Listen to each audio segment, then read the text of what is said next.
If you love delicious New York food and an incredibly inspiring New York story, then you are going to love today's guest. We are meeting up with Christine Yee, Instagrammer, foodie extraordinaire of CY Eats. Christina, you have this phenomenal Instagram food account. How did you even get into the whole food Instagram game? I grew up in a Korean family, and everything in Korean families I think centers around food. My older sister in early 2012 was diagnosed with breast cancer. And so I'm on the phone like, oh my God. And she's like, I'm calling you not to tell you this, to freak you out. I'm telling you this because I want this to be a wake-up call for you. Every time I talk to you, you're so unhappy. So a few months later, it really hit. I told my husband I wanted a divorce and I quit my job. And a couple weeks later, I was sitting with talking to a friend, and she was like, what are you gonna do with yourself? All I wanna do is eat well and be happy. And she looked at me and she goes, you need to start an Instagram account. I was like, what is Instagram? That's gonna solve all your problems. But you're a trusted source, you take beautiful photos. I don't post food that is not good. So it's not for content. I would imagine then you have to make decisions as to, what you wanna get paid for and then what you think really belongs on your account. That has to be sometimes Well, difficult. I definitely don't get paid by restaurants. I know people who are in the restaurant business and I know how hard it is for them already, and it's just one of those things that I would never take. I could never do that. Where did you bring me today? So this is Kunjip. It's a restaurant on 32nd Street in Koreatown in Manhattan.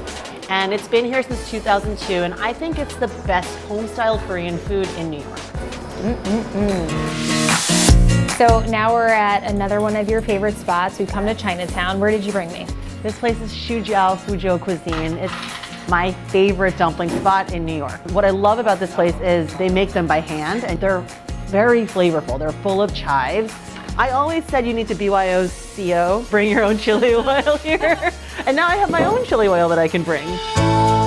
Well, Christine, obviously we know you for your food expertise and beautiful photos, but you really have such an incredibly inspiring story. So tell me about what happened to you in 2003. I had just come home from an intense skiing trip in Whistler, went straight to the office, and I was exhausted, and I took the subway home, and I was falling asleep on the subway. And I got off at my stop, and as I was getting off the stop, I lost my balance. So I was in an accident, and I was run over by the New York City subway. You were telling me what your sister said to you in the hospital. I said, I don't know what's wrong. I was like, I'm trying to wiggle my right toes, but I can't seem to wiggle them. And her face went like sheet white. She was like, they didn't tell you what happened? Christine, the train ran over your leg and they had to amputate. I was like, how far? And she kind of shows me like this much below the knee. I was like, oh, it's not that much anyway. My legs aren't that long. And I think she looked so shocked. The fact that you would be able to have such a reaction to it and not feel sorry for yourself. I mean, I've never really thought about it as like a loss. I kind of always think about what I still have.